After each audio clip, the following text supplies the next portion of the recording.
Okay. Starting some new plants in the ground. So, I mentioned a couple times now I'm kind of worried about these guys surviving. The black raspberries that I found. So, I happened upon just this last week a couple more. I've got one already in the ground that's a little bit bigger than this, but this guy here has a good amount of roots on it. I can already see a new crown here. And when it comes to any rubus species, as long as you have something with roots already on it, it's almost a guaranteed success that it's going to survive. So, I'm still holding out on these guys. But even if they don't, I've got 2 more plus another like 4 or 5 canes that I also cut that I'm going to try to root as well. And then these 2 guys that I got with the roots.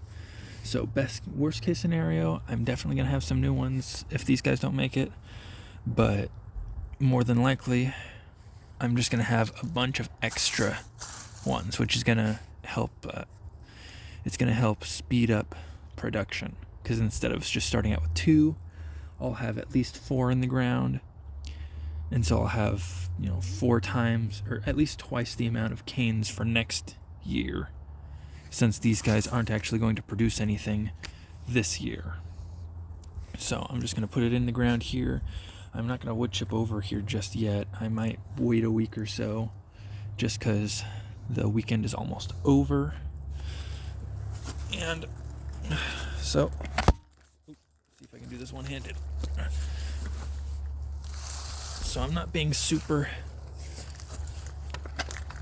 particular about these guys. I'm just going to put this guy in and then cover it back up. So because this one here specifically has that crown on there, I don't want to bury it too much.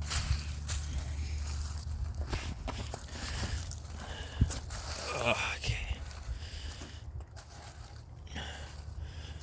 But I do want to make sure there's no air pockets.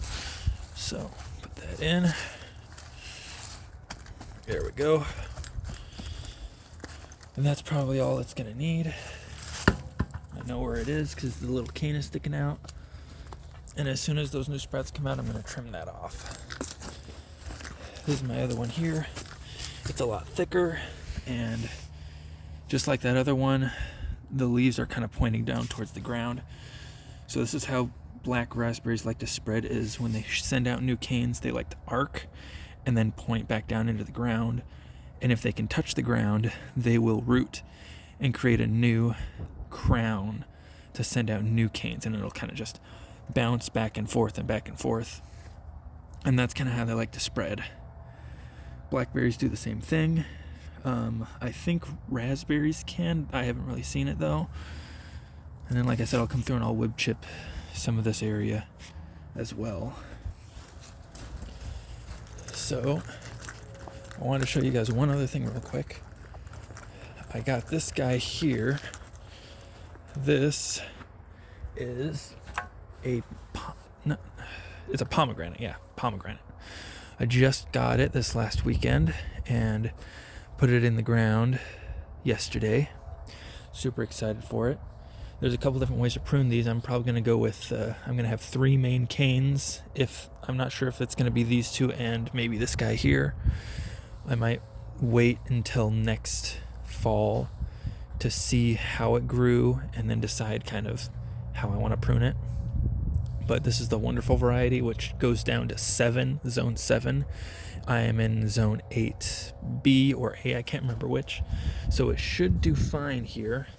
I also put it against this wall here, which is south facing, so it can get a little bit of extra heat, residual heat from the wall. And yeah, something else I did is, because we get a lot of rain and because it's really clayey here, is that when I put it in, I actually mounded the soil up to it. So the crown is still here. I didn't bury it. I just have it elevated, and then I wood chipped to match that elevation, so that if we do get roots coming through here, we don't want them just concentrated here. We want them to spread out. So as these wood chips break down, the roots will be able to grow out into them and not be too trapped up here. And of course, you'll have all the other roots digging down into the soil as well. And then if things are too wet here, if I find out then it's too wet, they'll at least have the sort of raised section here that sheds water a little bit better than where the roots down deep are going to be. And then it'll hopefully help keep it from having any issues with root rot. That's just what I want to show you guys. I also got a salmonberry that's, it's just a little small guy. I'll probably show you guys some videos of it once it gets a little bit bigger. But that's kind of what I've got going right now. Next week, we are going to be starting seeds. Super excited for that. I'll see if I can show you guys a little bit of my process for that. It's definitely a work in progress. A lot of experimenting because I haven't done it really all that much. But yeah,